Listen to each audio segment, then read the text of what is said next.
Okay students, in the last class we have completed the methods of preparations of alkyl and aryl halides. So, in this session we will take up the physical properties of alkyl halides followed by the chemical properties.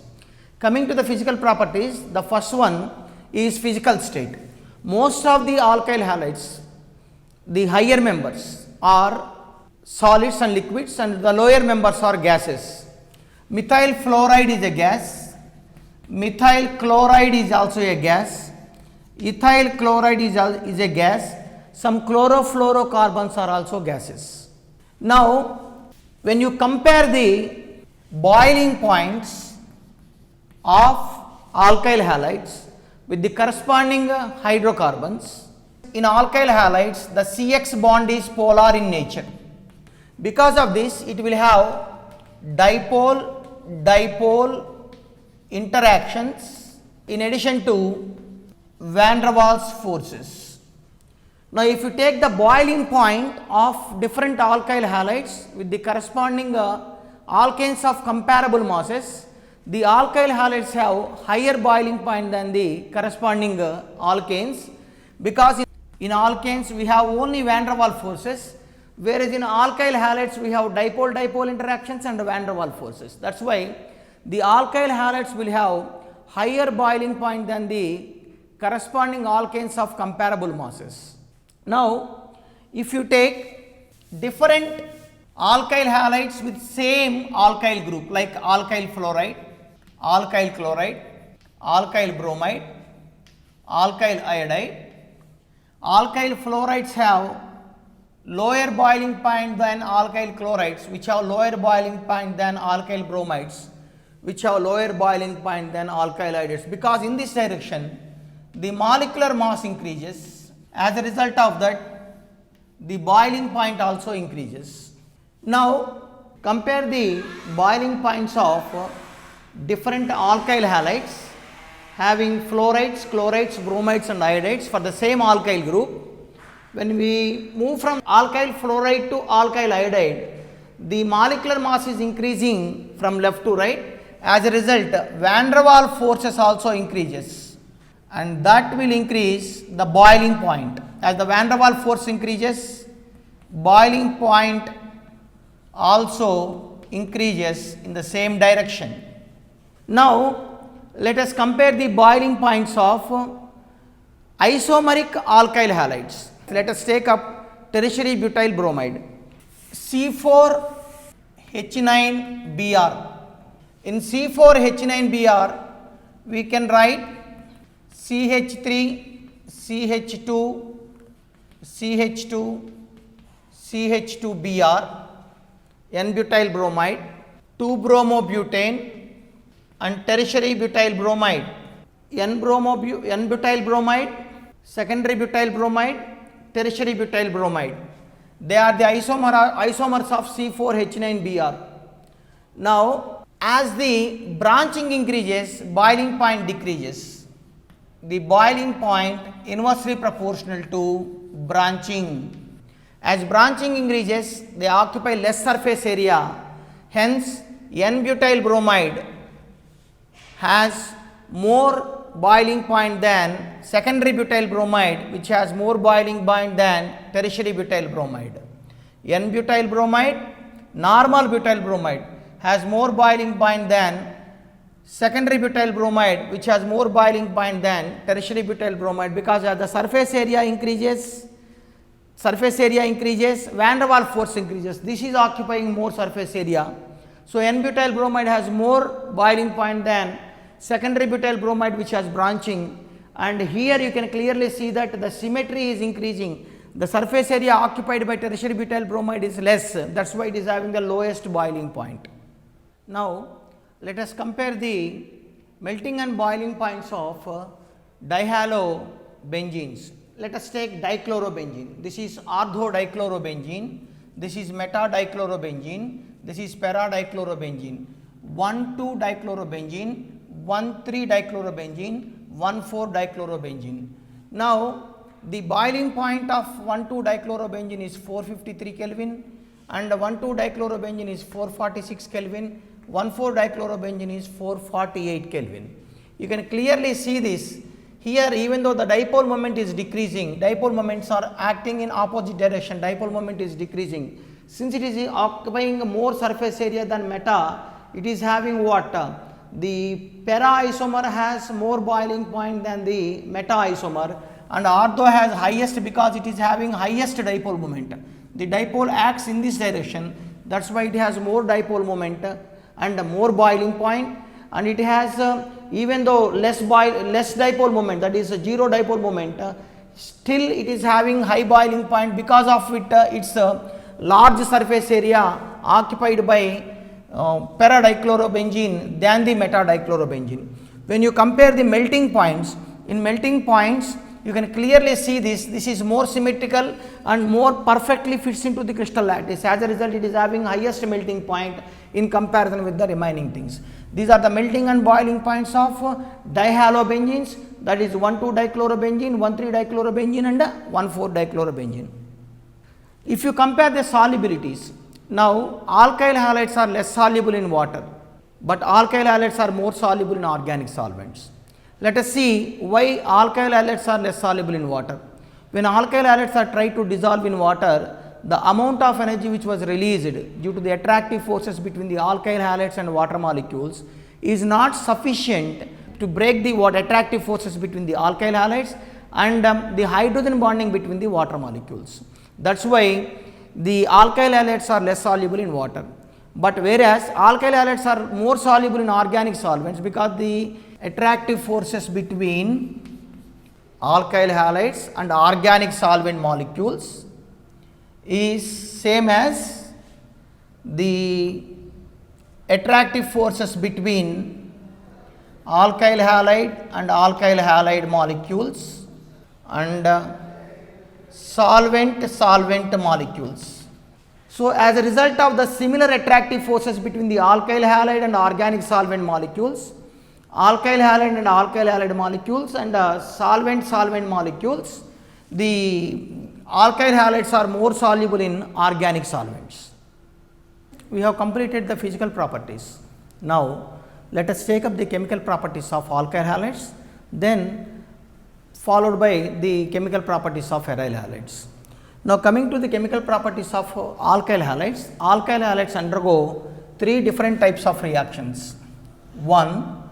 Nucleophilic substitution reactions. 2. Elimination reactions. 3. Reaction with metals. Nucleophilic substitution reactions, elimination reactions, reaction with metals. One by one, let us see the reactions and their mechanisms, which are very important in a competitive point of view.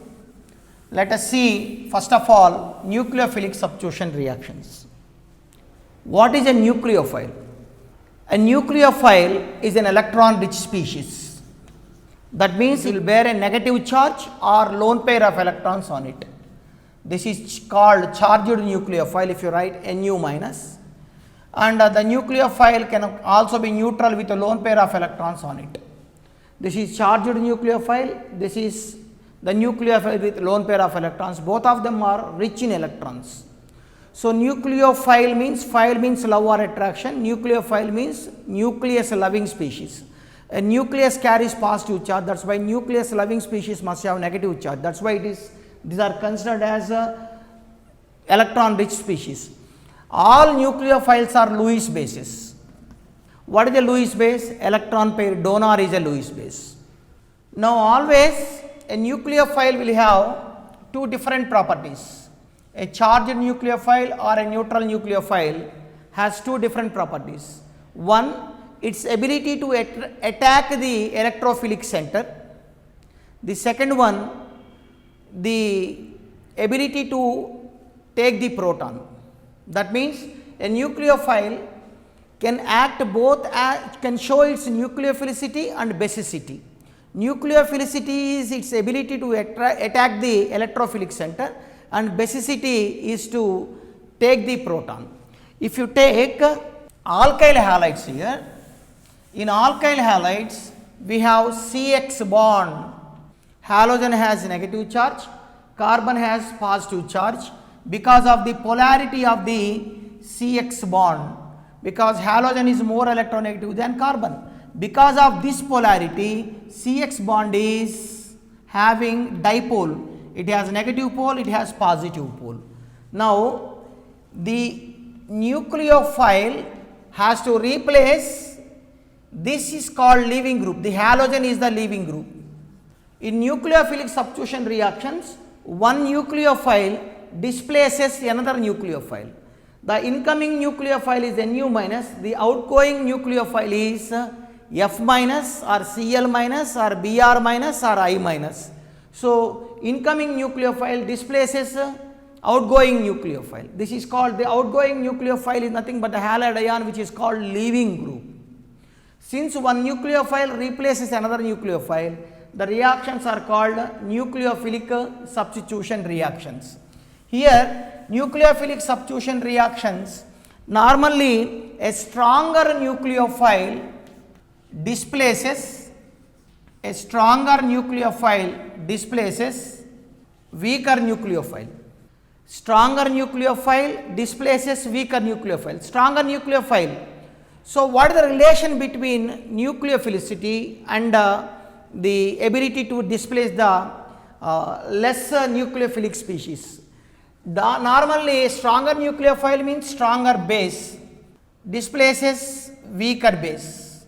A stronger base always displaces weaker base, because a stronger nucleophile forms strong bonding with the carbon than the weaker nucleophile. So, a stronger nucleophile easily donates the pair of electrons to the carbon and forms a stronger bond than the weaker nucleophile.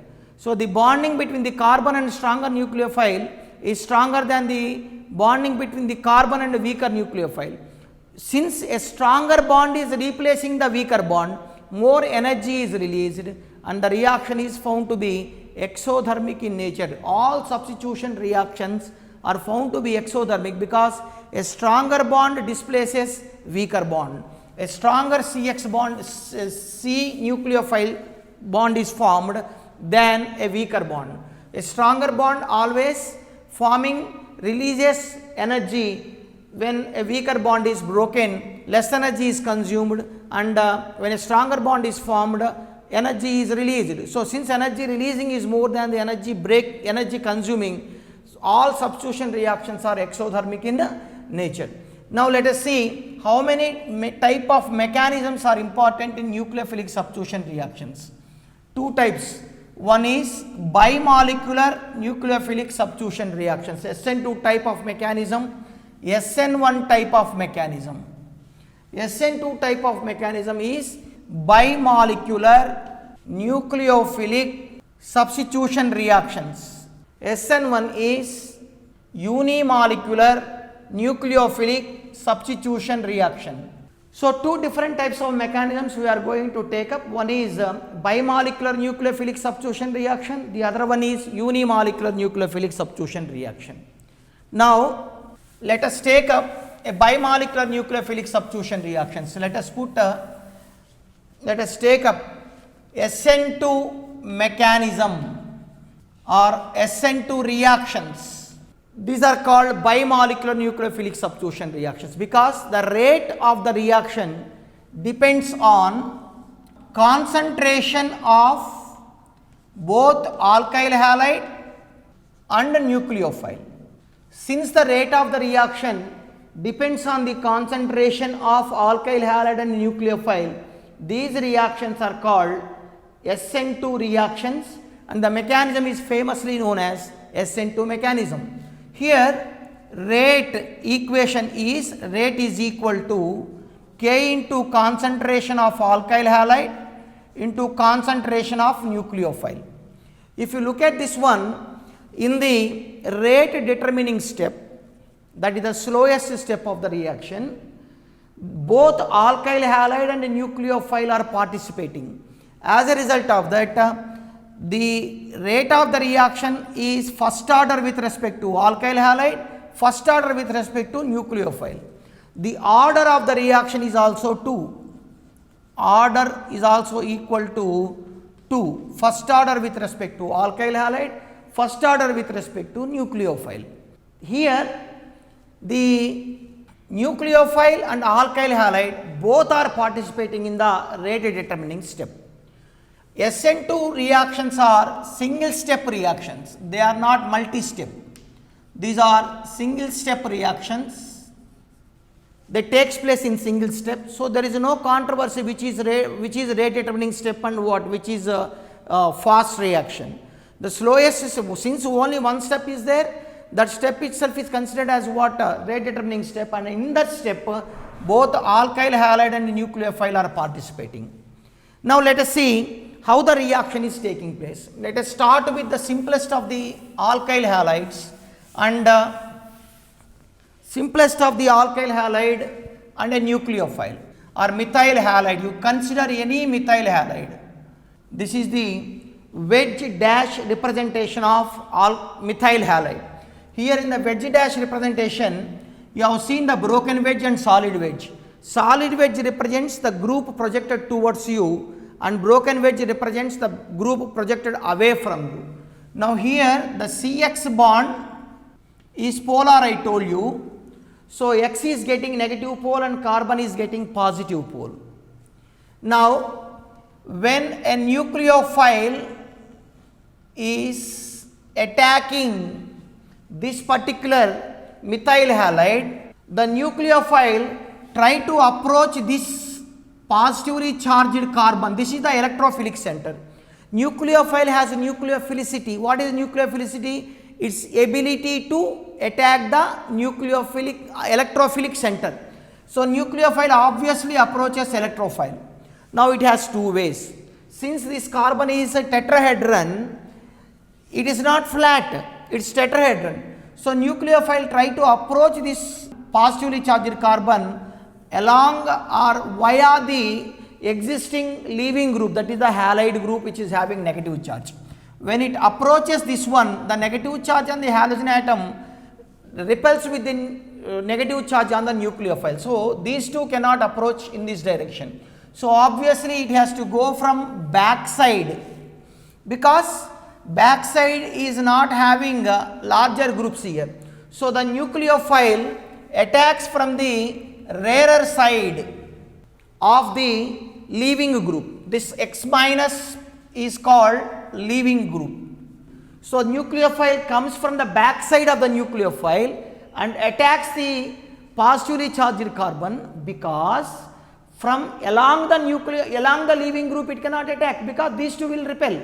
So it is attacked from the backside and slowly forms a bond. The extent the new nucleophile carbon bond is formed, to the same extent the CX bond will be weakened. And this is hydrogen, this is another hydrogen.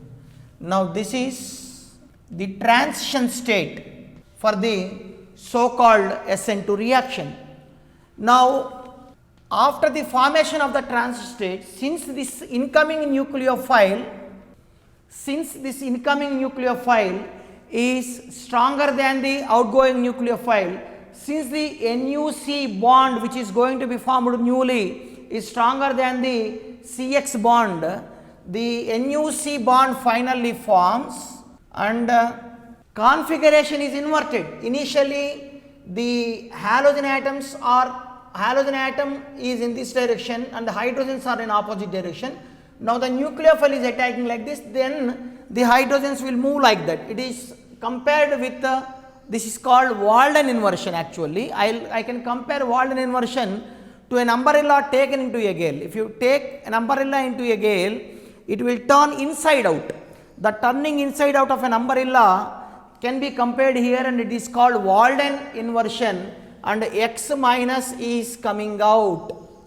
So nucleophile is unable to attack from the front side of the leaving group. It is attacking from the back side, slowly connecting to the positively charged carbon atom, and as the strength of the NUC bond is increasing, CX bond is weakening.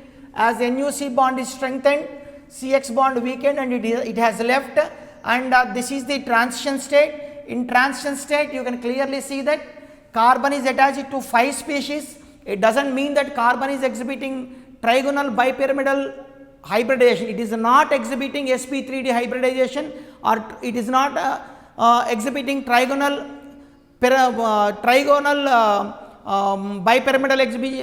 hybridization. It is still sp2 hybridized in this transition state. This is sp2 hybridized. One of the pure p orbitals is being occupied by the incoming nucleophile. One of the other lobe of the pure p orbital is occupied by the leaving group.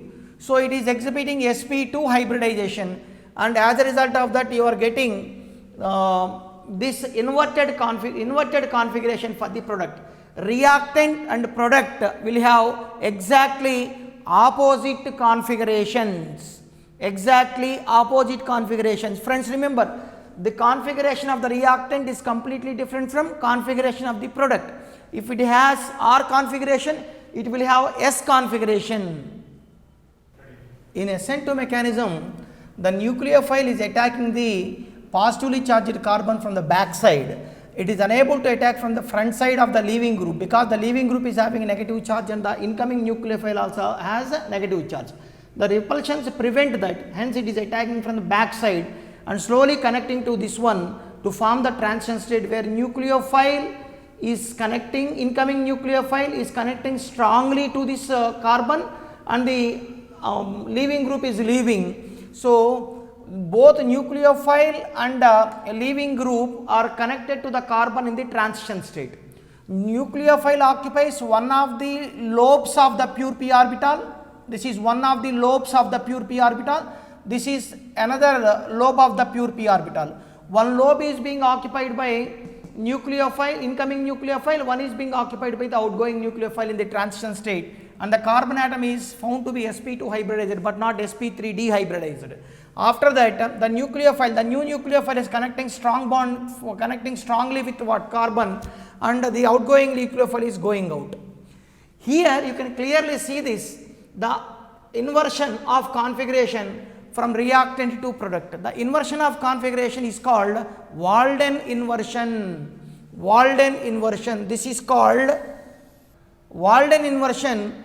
Can be compared to an umbrella taken into a gale. When an umbrella is taken into a gale, it will turn inside out, like that the spokes are turning inside out. Here also the configuration is completely inverted.